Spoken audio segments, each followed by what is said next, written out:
So I just got finished watching the Orlando Brown interview on the podcast Lazy Intellects, or Lazy Intellectuals, I think is what it's called.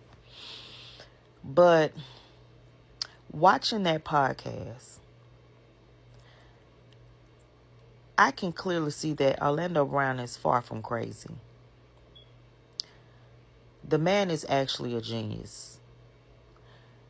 He is very intelligent, highly intelligent, and very calculated.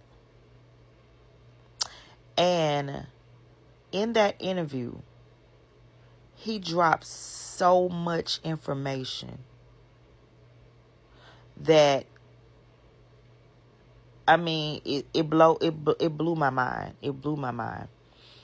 Like the way that he puts on this character and he makes himself seem crazy. He's doing that to go under the radar so that he can tell his truth and protect himself from those people that he are speaking on and speaking the truth about. And there was so many things that you had to read between the lines in this interview that is crazy. So I'm going to try to break down the interview.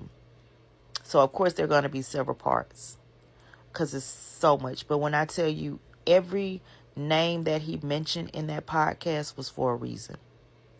And even though he didn't come right out and say a lot of things about some of the names that he mentioned in the podcast, there was definitely a method to his madness. He was not just mentioning them just because. There are reasons why he was mentioning these names. And I'm going to go into the reasons behind some of these names that was mentioned and why they were mentioned. But first, I want to start off with the fact that he blew my mind when he said that Raven-Symoné had full-blown AIDS. And when he said it, it kind of took, I was taken aback.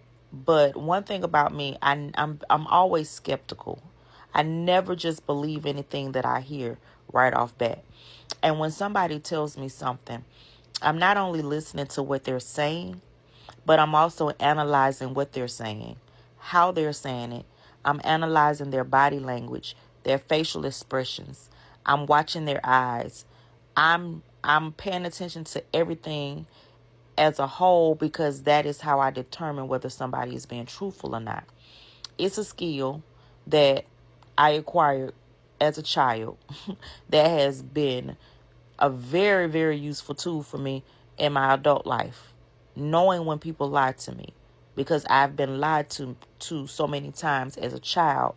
I learned to, instead of having my hopes up high, expecting for people to do things, I learned to watch people to determine when they were lying. And as I'm watching him throughout this whole interview, just about everything that he said was the truth.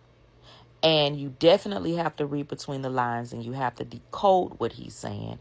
And everything that he's doing in the interview is not for nothing.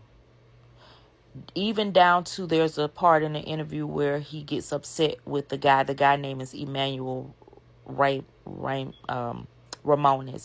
And he gets mad with the guy and he asks for a drink. All of that was intentional. And I'm going to tell you why he did it. So he did it to show us that he don't be drunk on these podcasts like we think. Because if you notice, he sat there with that glass and he took 1/2 fake sip out of it. He never drank the alcohol that was in the glass. He spent a lot of time picking in the glass and pretending like he was pulling trash or dirt out the glass and pretending that the glass was dirty. But what he was really showing you was that he really don't drink for real on these podcasts. He really don't be drunk. and he don't trust anybody. And it was a signal to the guy that was interviewing him. It was a signal to the guy letting him know that I don't trust you. And so it was very awkward to watch him play in that glass for about 20 minutes. And he's digging stuff out, wiping it on his pants legs, acting like there's trash in the glass. So much so to the interviewer asked him, "Do you want us to get you a clean glass?" And he said, "No, this is how I keep myself humble." Everything that this man said in the interview and everything that he did in the interview was intentional. And it was to give a message to the viewers. So if you got eyes to see and ears to hear, you'll know exactly what he's doing. So back to the Raven-Symoné thing. So I'm watching him to see if he's lying. Because in my mind, I'm automatically thinking, why would he just come out and say something like this about Raven-Symoné? When just last year he was crying on a podcast about their friendship. And he was so hurt and upset that they were no longer close and they no longer had a friendship the way that they used to. So I said, maybe he's being malicious. Maybe there's malicious intent behind what he's saying. And he wants to start this nasty rumor about her because they're no longer friendship. They no longer have a friendship, because Raven-Symoné came out when he first came out and he was saying all of this stuff. People was asking her, was he crazy and what she thought about him. And she said that he was not crazy, that he was highly intelligent. And she said that a lot of the stuff that he was saying was not a lie. But she also did say that some of the things that he was saying about her were lies. And so I think that kind of put a strain on their friendship. And so immediately when he said that, I assumed with all of that information that he was trying to be malicious. So I said, okay, I'm gonna take that with a grain of salt. But then later, as he goes on in the podcast and they come back around, he circles back around to the subject again about Raven. And he starts to go into detail. And the truth is always in the pudding. And I watched him, his facial expression, his body language, the way he was speaking, the details that he spoke. And it lets me know that he was not lying. He said that she's effed up in her head about it. And her and her family are doing everything that they can to keep it under wraps so that it doesn't get out that she has it. And what really blew my mind was when he said that she sold her body basically for a new show. So again, I'm thinking to myself, oh, he's being malicious. He's saying whatever he can say to hurt her. To start rumors up about her. He's being malicious. But again, he circles back around to it.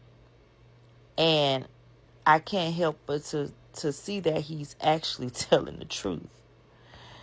And so that prompted me to go and figure out what he's talking about when he says she did all, she's selling her body, even though she's a lesbian. We know that she's a lesbian and she's married. But what he was basically saying was, in the industry, they never really belong to themselves. And that no matter what they choose for their life, they are always subject to dictatorship when it comes to the industry.